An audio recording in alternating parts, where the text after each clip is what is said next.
সব খবরই খবর নয়। এই চ্যানেলে আজকে আরেকটি নতুন বিষয় নিয়ে আপনাদের সামনে উপস্থিত হয়েছি। ভিডিওটি ভালো লাগলে সাবস্ক্রাইব ও লাইক করবেন, আর ভুল হলে কমেন্টসে অবশ্যই জানাবেন। সংস্কারমুক্ত মন না হলে মানসিকতা দৃঢ় হয় না। বহু মন্দিরে দেখা যায় চামড়ার মানিব্যাগ, কোমরের বেল্ট, মেয়েদের সাইড ব্যাগ নিয়ে ঢুকতে দেওয়া হয় না। কারণ মনে করা হয় এগুলি চামড়া দিয়ে তৈরি, চামড়া অশুদ্ধ বলে বিবেচনা করা হয়। তাহলে মন্দিরে মৃদঙ্গ, ঢাক, ঢোল এগুলি মন্দিরে স্থান পায় কেন? অধিকাংশ বাড়িতে দেখা যায় ভাতের থালা রাখলেই সেই জায়গা মুছে ফেলে, হাতে ছোঁয়া লাগলেই হাত ধুয়ে ফেলতে হয়। এটা ভুল সংস্কার। ছুঁয়ে দিলেই উচ্ছিষ্ট মনে করা হয়, এর কোনো কারণ নেই।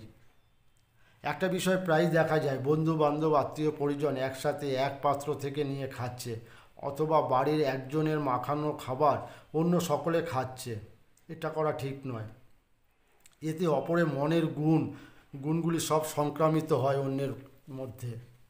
শ্রাদ্ধের দিনে শ্রাদ্ধ বাড়িতে ভোজন করাও নিষেধ। শ্রাদ্ধ অনুষ্ঠানের পরের দিনকে খাওয়া যেতে পারে। শনি সম্পর্কে অনেক নানাবিধ নিষেধ আছে। শনিদেবের নাম ভুল করেও মুখে উচ্চারণ করা যায় না। তাকে বড় বাবা, বড় ঠাকুর, গ্রহরাজ এইসব বলা হয়। শনি ঠাকুরের মুখোমুখি দাঁড়ানো ঠিক নয়। প্রসাদ বাড়িতে আনা যায় না। প্রসাদ খেয়ে মাথায় বা গায়ে বা হাতে মোছা যায় না। আসলে শাস্ত্রে বা পুরাণে এগুলোর কোনো উল্লেখ নেই। মেয়েরা তর্পণ ও পিণ্ডদান করতে পারে না, এ কথা একেবারেই ঠিক নয়। মেয়েরা বাবা মায়ের উদ্দেশ্যে পিণ্ডদান, তর্পণ করতে পারে। রামায়ণে রাজা দশরথের উদ্দেশ্যে তর্পণ ও পিণ্ডদান করেছিলেন সীতা। কালশৌচের মধ্যে মন্দিরে বা দেবালয়ে যেতে নেই। দেবদেবীর উদ্দেশ্যে পুজো দেওয়া নিষেধ। এটা একটা সংস্কার চলে আসছে ধারাবাহিকভাবে, এর কোনো যৌক্তিকতা নেই, কোথাও লেখাও নেই। পয়লা বৈশাখে পুজো করা হয় ব্যবসা বাণিজ্যের স্থানে। লক্ষ্মী গণেশের পুজো, নতুন খাতা লেখার একটা প্রচলন আছে। তবে শাস্ত্রে এই দিনটার শুভাশুভর কোনো তাৎপর্য লেখা নেই। আর 5টা সাধারণ দিনের সাথে পয়লা বৈশাখের কোনো পার্থক্য নেই। কিন্তু অক্ষয় তৃতীয়া তিথি অত্যন্ত পবিত্র। অক্ষয় তৃতীয়াতে ভগবান শঙ্করের পুজো করে অনেক সম্পদের অধিকারী হয়েছিল কুবের। নাম গোত্র না দিয়ে পুজো দিলে কি ভুল হয়? এর উত্তরে একজন পণ্ডিত ব্রাহ্মণ বলেছিলেন যে, ধরা যাক কারুর নাম হচ্ছে হরিপদ মিত্রি। তিনি পুজোতে তার নাম হরিপদ মিত্রি, কাশ্যপ গোত্র লিখলেন।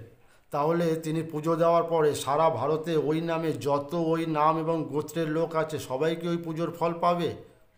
তিনি বললেন, নাম ও গোত্র লাগে না, মন্দিরে গিয়ে নিষ্ঠা ভক্তি সহকারে পুজো দিলে সেই পুজোর ফল পাবেনি। আর একটা দেখা যায়, প্রতি বৃহস্পতিবার অনেক ব্যবসায়ী পাওনাদারদের টাকা পরিশোধ করে না। এটা একটা তাদের কাছে ধর্মীয় নিয়ম, সংস্কার। এদিন ব্যবসায় টাকা নেওয়ার নিয়ম আছে, দেওয়ার নিয়ম নেই। আচ্ছা, মনে করুন যেসব ব্যবসায়ী ধারে পণ্য দিয়ে ব্যবসা চালু করে রেখেছে, তাদের ধার শোধ করলে কি মা লক্ষ্মী রাগ করেন? লক্ষ্মী ধরে রাখতে হলে পাওনাদারদের টাকা শোধ করতেই হবে আগে। এখানে দিনক্ষণের অজুহাত দেখানো যাবে না। এইসব ধর্মীয় আচার অনুষ্ঠানের পেছনে আছে ব্রাহ্মণ পুরোহিত মশাইদের একটা অযৌক্তিক নিয়ম। প্রথমত, এইসব আচার অনুষ্ঠান জানতে হলে বেদ, পুরাণ, উপনিষদ এগুলো পড়তে হয়। বেশিরভাগ ব্রাহ্মণ গায়ত্রী মন্ত্রই ঠিকমতো শুদ্ধ উচ্চারণ করতে পারবে না। তাই ব্রহ্ম জ্ঞান ছাড়া ব্রাহ্মণ হওয়া যায় না। আর কুসংস্কারগুলি আস্তে আস্তে মুছে ফেলা উচিত, যেগুলো মানুষের উন্নতিতে বাধা দেয়।